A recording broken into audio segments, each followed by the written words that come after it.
بیوی سے بدبو آتی ہے، جذبات قابو سے باہر تھے اور اپنے نفس کی خواہش پر میں سر جھکا کر چل رہا تھا۔ میرے اندر کا شیطان اور بھیڑیا جسم کی مہکتی خوشبو کا طلبگار تھا۔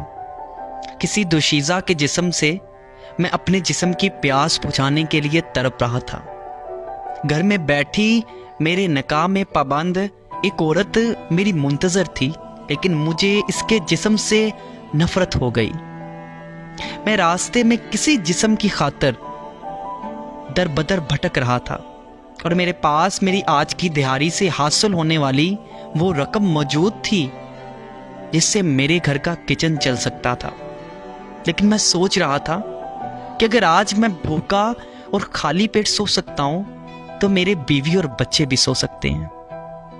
تو آج کی دہاڑی اپنے جسم کی پیاس بجھانے کے لیے۔ لیکن راستے میں ایک بزرگ نے روک لیا، کہا برخوردار، چہرے پر لعنت برس رہی ہے، ضرور کسی کبیرہ گناہ کی طرف جا رہے ہو، تیرے چہرے سے تیری شیطانیت خوب ٹپک رہی ہے۔ میں نے کہا بابا جی، میری زندگی میری مرضی، اپنا کام کرو۔ آپ کون ہوتے ہو مجھ پہ فکرہ کسنے والے؟ ارے پاگل، میں تو بس تیری رہنمائی کر رہا ہوں۔ تو کس راہ میں چل دیا؟ بابا جی، جسم کی آگ میں جل رہا ہوں، بجھانے کا سامان تلاش کر رہا ہوں۔ شادی شدہ ہو؟ جی بابا جی، 3 بچوں کا باپ بھی ہوں۔ کم بخت، تیری غیرت کہاں مر گئی؟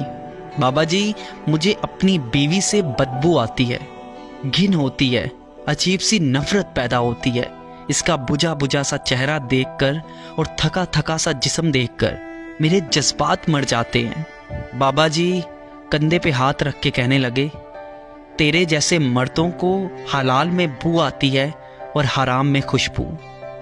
جو گھر کی عورت چولہے کی تپش میں تیری اور تیرے بچوں کی خاطر جل رہی ہے، جس کا حسن غربت کے کیچڑ میں ڈھل رہا ہے، جس کے ہاتھ کی لکیریں برتن اور کپڑے دھو دھو کر گھس رہی ہیں، جس کے نقوش مٹ رہے ہیں، جس کی مسکراہٹ اور ہنسی مفلسی اور تیری خدمت اور غلامی کرتے کرتے بجھ رہی ہیں، جس کا جسم تیرے گھر کی حفاظت کرتے کرتے تھکن سے چکنا چور ہو گیا، جس کی ادا نظر اندازی کی تپش سے دم توڑ رہی ہے، جس کا چہرہ چولہے کی آگ میں جھلس رہا ہے، جس کی آنکھیں تیرے خواب بنتے بنتے اور سب کچھ بہتر ہو جائے گا ایک دن، اس دن کا انتظار کرتے کرتے اس کی آنکھوں کی بینائی مدم ہو رہی ہے، ایسی عورت سے تجھے بدبو آتی ہے۔ کبھی بد کرداری کے الزام، کبھی تانے، کبھی زبان درازی کے فکرے، اپنا گھر بار، والدین، بہن بھائی، دوست احباب، رشتے ناتے، بچپن، محلہ سب چھوڑ کر تیرے تابع ہو گئی، جو تیری اولاد کو 9 مہینے تک اپنے پیٹ میں رکھ کر اپنا لہو پلا پلا کر خود ڈھانچہ بن گئی۔ سارا دن تیری اور تیرے گھر والوں کی، تیرے رشتہ داروں کی باتیں سنی، اپنی تھکن، اپنے دکھ درد، اپنی تکلیف کو بھول کر وہ بستر پر تجھے مسکراتی ہوئی ملی۔